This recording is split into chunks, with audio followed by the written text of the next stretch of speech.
Hi! Welcome to my vlog.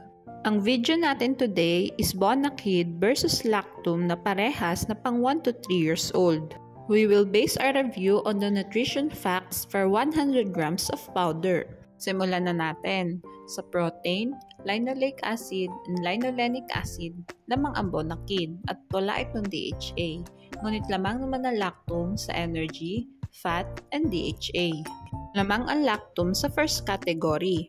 Proceed naman tayo sa vitamins. Sa vitamin A, carotenes, vitamin B1, and vitamin B2 lamang ang Bonakid. Ngunit lamang naman ang Lactum sa vitamin E and vitamin K. Ngunit wala itong carotenes.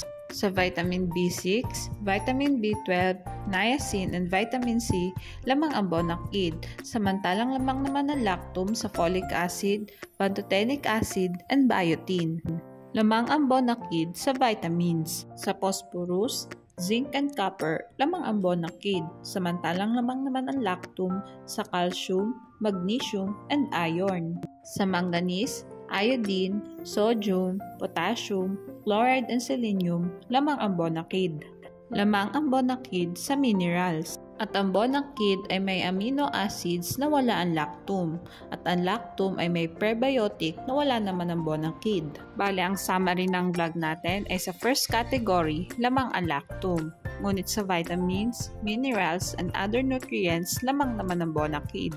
At eto naman yung price na nakuha ko sa Last Mall Daily. Pwede itong mag-iba kung sa physical store natin sila titingnan. Kita naman natin dito na almost 60 pesos ang kamahalan ni Lactum compare kay Bonakid. Pero lagi nating tatandaan, pumili ng gatas na hiyang sa bata. Mahalagang paalala, breast milk is the best milk for babies. Hanggang dito na lang po ang vlog ko. Thanks for watching. Please like and subscribe for more videos.